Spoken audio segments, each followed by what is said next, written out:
Good evening, Rebel football fans, and welcome to our second edition of Rebel Wrap-Up. I'm your host, Tim Tao. We're joined by head coach Chad Cheatham, Kason Owensby, Coach Jeff Kuna, and Jalen Ingram for part one. And our second part, James Mercer and Seth Reese will join us. An exciting show tonight. It's been about 3 weeks since we've been here, so we've got a lot to talk about. So after 21 days in between games, Fannin County defeats Southeast Whitfield last week 48-0. It was the first program win in school history over Southeast Whitfield, as Southeast Whitfield won the first 6 meetings. The last time the Rebels played Southeast was in 1984. Fannin is now 2-0 and returns home to homecoming against Banks County this Friday night. We were the only team in the region to win Friday night. We sit at 2-0. Of course, this is non-region standings. Just all these teams are playing out-of-region opponents, much like we are so far. Coosa is at 2-1. They lost to Pickens County 10-0 last Friday night. Model sits at 2-2. They came up short against a very good Haralson County team last Friday night. Gordon Central is 1-2. They were off. Pepperell is 1-2. Don't let that 1-2 record fool you. Pepperell's a very good football team. They've played some very good opponents so far. Dade is 1-2. They lost a shootout to Trine, 39-34. Chattooga is 1-3. They lost to Northwest Whitfield last Friday. This week in the region, of course, still non-region play. Gordon Central hosts Gordon Lee. Dade County hosts a 3-0 Mount Zion Carroll team who's coming off an overtime win against Towns County. We host Banks County, which we will go more in-depth on part 2 of the show, and Pepperell travels to Temple. So the other teams that don't play are off. Coach Cheatham, Coach Kuna, we'll talk to you guys first. Talk about how you guys were able to keep the team focused during the 21 days between games due to our COVID protocols. Well, I think the biggest thing is you got to change things up a little bit. You got to keep them fresh, find new ways to do things. Obviously, this is a different time for us all, and you change your practice plans, you change your practice schedule, change how much you have contact during the week, how much you rest during the week. So, yeah, it was a long 21 days. We played 48 minutes against Union, and then we didn't play again, for 3 weeks. And then you practice from June up to that first game, and then you have another setback. So, obviously, you have to get real creative with your practice plans, get real creative with the way that you go in and out of the locker room, sanitize, all those kinds of stuff we've talked about before. You have a game plan for practices almost like you do for every Friday night. So it takes a lot of work, and there's a lot of people involved in that. Coach Kuna, what was the 21 days between games like? Well, I think the one good thing was we didn't realize it was going to be 21 days. So the first half of it, we were preparing with a sense of urgency to play Gilmer County, and then we had the little break. And like Coach said, I think one thing we had to be sure of was that we didn't wear guys out. And it was a time for us to get healthy. Seth was a great example. It gave him time to get back up in the lineup and, a little bit ahead of schedule. So, the positive out of it, we didn't overwork our guys. We kept them in a good position. And then when we got back to play Southeast, we were pretty much at full health, which was a positive going into that first game with them. So let's dive into the Southeast Whitfield game. You could tell it had been 21 days the first few plays. We had a few penalties. A few. Went back and forth. Then we got a little bit of momentum. We had the goal line stand about midway through the first quarter that kind of seemed to get some life into the Rebel defense. Talk about the goal line stand early and how that momentum helped us later on in the game. Well, I think when you practice for so long and you practice without officials, you play a game and then you practice, you make mistakes that you get in bad habits during that practice time, with the hold and with the legal substitution, things like that. Because in practice you got redos and you've got fix-its, and we didn't have those things. And that first 7 minutes was rocky, and we had a bad punt that set us back a little bit, but our defense stepped up and we held them. I was worried, I'll be honest with you. I thought they were going to go on the board first, and we held them down, and it was 4th down. Guy fumbled it, quarterback fumbled it out off the snap, and we were able to actually come back behind that and make a long drive, and kind of set the tone for the rest of the game. But those kind of things happen, and I lose my mind when it happens, but in the end, our kids really dialed in and fixed it, and I think that was my biggest message was fix it, just fix it. So our backs were against the wall. We had 4 straight plays. The defense stopped them. Casey, you had a great game Friday. You had a team high 12 tackles, 7 solo tackles. How big was the goal line stop for the defense to get the momentum right there early in the first? It's pretty big. We had some guys in there, and it really just set the tone for the game, rest of the game. Next possession, Luke hit Jalen for an 80-yard touchdown pass, and we took a 6-0 lead with 1:55 left in the first. Jalen, you had a great day, 3 receptions, 102 yards, scored on a 2-point conversion, and had 4 tackles on defense. But talk about scoring the touchdown early, how good it felt to find the end zone despite your first touchdown of the day being called back. Felt pretty good. I actually did something that I don't normally do during my routes, but messed up my route pretty bad on that play. And I actually stole the ball from Coyote. And when I did, I just kind of took off. We had 2 guys in the same spot. It didn't work out. It wasn't supposed to be that way, but it worked out for us in the end. Kind of had a little rub route going with a curl and an out route, and should have been like that, but he snatched it and took it to the house. I believe it was the following drive, sophomore Carson Collis had an interception for us. Coach Kuhn, I know you've been working a lot with the secondary this season. Talk about that play and talk about how the development of the secondary and young Carson Collis. All the guys in the back have, between Carson, Cahuta, Carter, Andre, Corbin, they all been contributing. And that's one thing that I think has really helped us become much better back there this year. There's competition every day in practice, whether it's we're competing against ourselves or when we get into our scrimmage, we got to cover guys like Jalen in practice. And, that makes it difficult. So when we get out there on Friday night, we feel what we're seeing every day in practice is going to be better than our opponents. So we're finally starting to settle in. Luke hit Jalen in the corner end zone on a beautiful ball. Jalen, you also caught the 2-point conversion right there. I believe you ran the right route on both them plays. So you got to be feeling pretty good right now. You've been on the end of all 16 points that we've scored. Talk about the throw from Luke and the catch you made on the touchdown on the 2-point conversion. See, that throw was a dot. He put that in the right spot. Corner just wasn't tall enough to go up with me. So once Luke throws it up for me, I'm just up there and getting it. The next drive, Luke Holloway, our quarterback, hit Cahuta for a 35-yard touchdown pass, and the extra point was good. Cahuta had a big game also, catching 3 passes for 66 yards. Cahuta also had a punt return for a touchdown, but it got called back. Coach Cheatham, talk about how important Cahuta Hyde is to our offense. Well, I think it's very important because what he does for us is he draws double teams, just like Reese and Ingram and Andre and all of our receiving corps. It's very tough to sit on us in the box with 7 people and try to cover these guys, all 4 of these guys, with in single coverage or zone coverage. I think you've got to pick your poison, and Cahuta's a big part of that. But when you've got to cover 4 that are equally as good, it makes it very tough. I mean, are you going to cover? Are you going to allow us to throw the football? Are you going to allow us to run the football? And then we have, Luke's feet. We have Caleb's feet. We have Cason's feet. We have Reese's feet. So and that's kind of. I know we'll get to Banks a little bit later, but they've got to pick. Are they going to stop the run? Or are they going to stop the pass? And maybe they can do both. I don't know. But it's going to be difficult. I mean, you got to decide. You're going to put 7 in there. You're going to put 6 in there.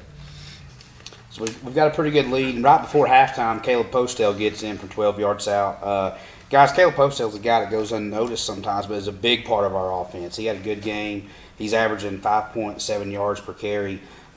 Talk briefly about Caleb Postel in the run game. Caleb's really matured a lot over the past year, and he contributed for us last year. Of course, we were in a different style offense with Cason and Mosley, and we were really pounding the ball. Postel's very good, has very good vision, is able to stick his foot in the ground on the zone, inside zone, outside zone, buck sweep. He can find those cracks that we're trying to, scheme up offensively up front. So, I mean, Caleb's always been a real big part of it, but we feel like that for this offensive style offense we're in right now, he really fits the mold back there. So we're at the halftime with a 28-0 lead. Coach, what did you say to the guys in the locker room up 28-0? I'm really concerned about the first 7 minutes. I wasn't, but what I said was that the sign of a good football team And to tell, the true test of a good football team is when you can have adversity early, and then you're able to fix that and put it in the right direction and move forward and actually execute and put those things behind you. I think that shows the great character that our kids have and the perseverance. And that was my message. Keep focused, push forward, put the first half behind you, and keep being great. And they did that. Kaysen, you and Micah and Andrew combined for 29 tackles. That's our linebacking core. For those listening, how much fun is it to play in this defense along Micah and Andrew at the linebacking position? Pretty fun, actually. Jalen, kind of same question for you. You play in an offense with, in my opinion, the best receiving core in North Georgia with you, Kahutta, Andre, and Seth Reese. Talk about how much fun it is to play in Coach Thigpen's offense. It's pretty fun. I mean, not really many people can guard us. So when you don't guard us, we're going to win. We, Coach, before we go into part two, we do want to send our thoughts and prayers to Union County's player who was involved in a car accident on Friday night. Everybody's in Fannin County's thoughts and prayers are with that young man up in Blairsville. I talked to Coach Allison today, and I think he came home today, so there's a lot of good progress being made. But yes, it's tragic, and we need to keep that in mind and keep our thoughts and prayers with those guys. All right, Kaysen, Jalen, anything you guys want to add to say before we head to part two and bring on Seth and James? No, I'm good. Well, best luck to you guys on Friday night. Of course, we'll be seeing you guys on Friday for homecoming against Banks County. And we will now go to a commercial break.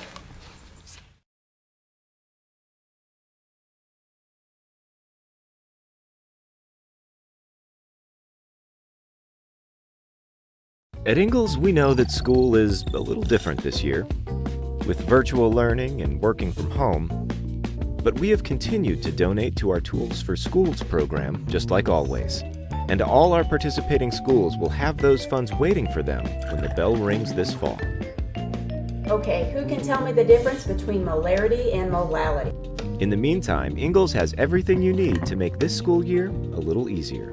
Ingalls, we're with you every step of the way.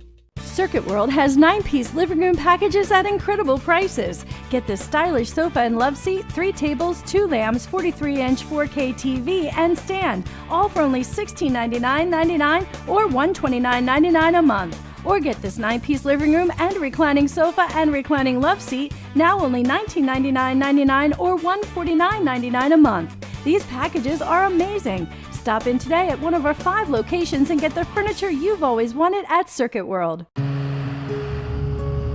Sometimes it's the little victories that mean the most.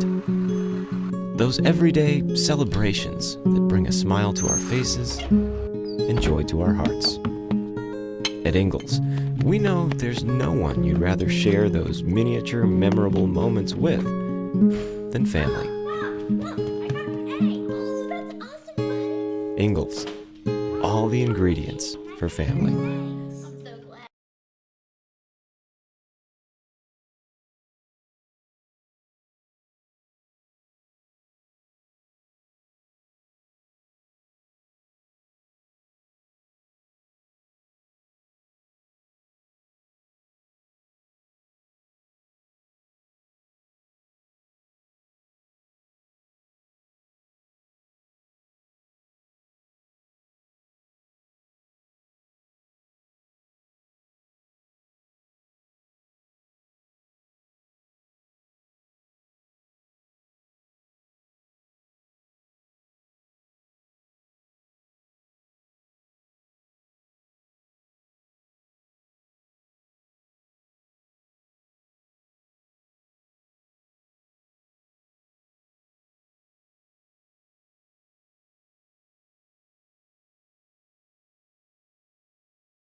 Welcome back to part 2 of Rebel Wrap Up. Still here with head coach Chad Cheatham and assistant coach Jeff Kuna. We're now joined by Seth Reese and James Mercer. We're going to talk about the second half of the Fannin Southeast Whitfield game. We'll also preview Banks County a little bit.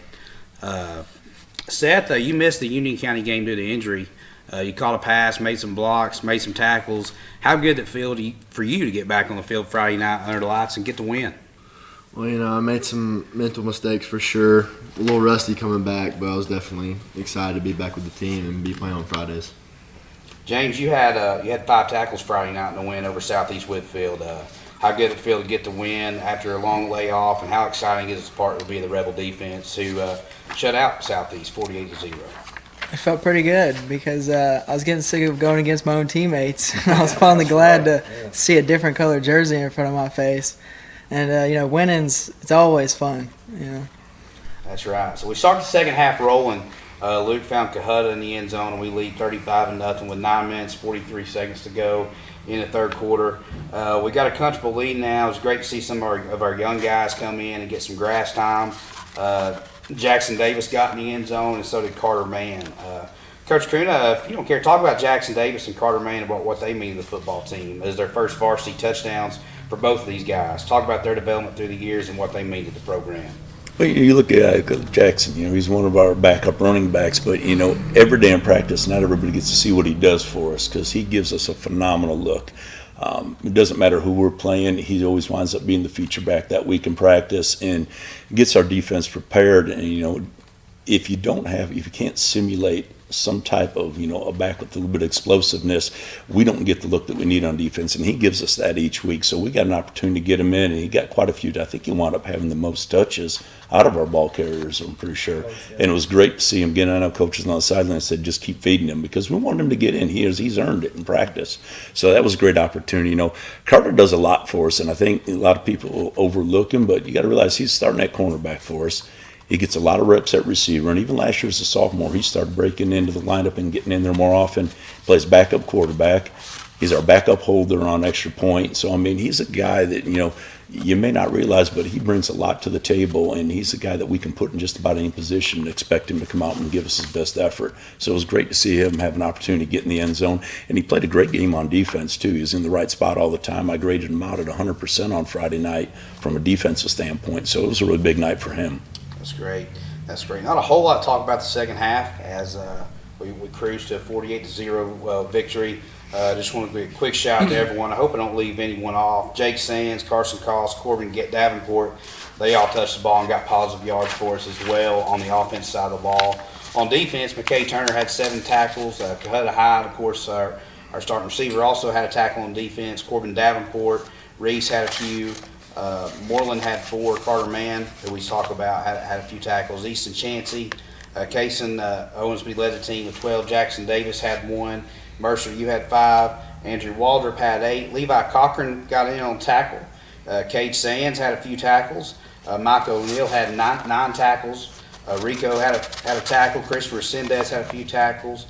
Colton Stiles, we brought in Bundy in the goal line. I think he made a tackle. Jeremy Tammon, Taylor Collis had 1. Dalton Ross had 6 tackles. Jalen had 4.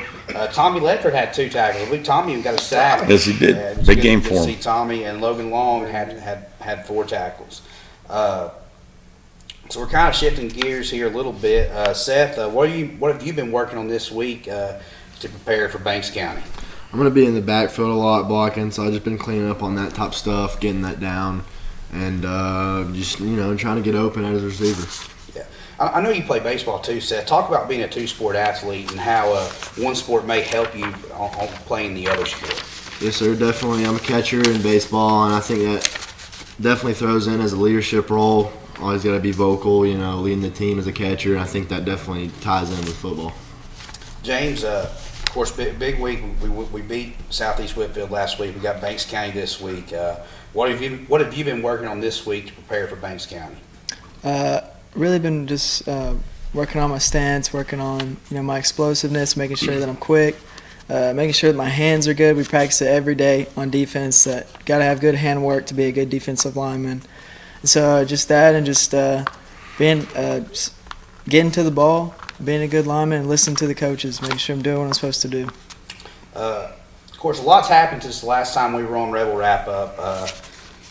Coach Cheatham, talk about the addition of the Copper Basin game to our schedule, how that come about, and what it means to renew that rivalry again with Copper Basin. Well, we got kind of shocked there the Thursday before the Gilmer game, and we were, and it is what it is. We can't go back and fix it or relive it, but we were able to thankfully find a date that was open for both of us because of our second open week, and I talked to Coach Grabowski, and he wanted to play, and I think it's great for both communities. I think to renew that rivalry is a good thing. I think they're a very good football team, and they will continue to be a very good football team. Obviously, we got several games to play before we get to them, but I'm looking forward to it. I think last year in the scrimmage it showed the two communities come together, big crowds. I think you're going to see something pretty special on that Friday night. There's definitely going to be a lot of people there. And of course, they're ranked now number 2 in the state. Copper Basin is. They play at Lookout Valley this Friday night. But shifting gears back to this Friday night, Banks County for homecoming, our first home game, but a pretty emotional, maybe a personal game for you, Coach Cheatham. Talk about Banks County this week, your ties to Banks County, and what can we expect to see out of Banks County on Friday night? Well, I feel very fortunate to be able to have coached those guys and coached with those coaches, and they were freshmen and sophomores as I was leaving, and they know me and I know them, and obviously they're special to me just like these guys are. So it is emotional, and you got to put that stuff to the side. I told our team the other day, we can hug and things afterwards, but we got to focus on a good Banks County team and what they do, and then we got to stop it, and then we got to execute on offense. But they do a great job. Jay Reed does a great job. He's a good friend of mine. Mike Cleveland, their AD, Peyton Hart, Jamie Dye. I mean, those are all guys that work for me, and it is emotional. It is personal, but in a good way. I love those guys. I can't wait to hug their neck. And I enjoy seeing those young guys that have now progressed from the time I left to where they're at on the field right now, being good, very, very good football players, and it will give us a huge challenge. I know this week our JV team went and played at Copper Basin yesterday. They got a win, and they're going to go to Pickens County this tomorrow too. So big week for Fannin Rebel football. I believe our middle school team hosts Lumpkin County tomorrow. Correct. So they're fighting for a spot in the playoffs. I know our 8th grade team is. So best of luck to Coach Simonton and the middle school Rebels. Guys, any final thoughts before we close the show and head on to Banks County for Friday night? I think that it is important to address that, we get these wins, but we have to make sure that personally we don't take credit for these wins. We got to give credit to God, because without Him, nothing is possible. Amen. Very good, Jay. Amen. We need to have him on the show more. Yeah, he's good. He talks. He answers questions. He don't give one-liners. That's right. I like him. All right, Rebel fans. Hey, this Friday, 7:30 kickoff. It's homecoming. We need you there. We need you to be loud. We need your support. Be loud for our defense on 3rd down. Get them off the field. But these guys need your support. They got something special.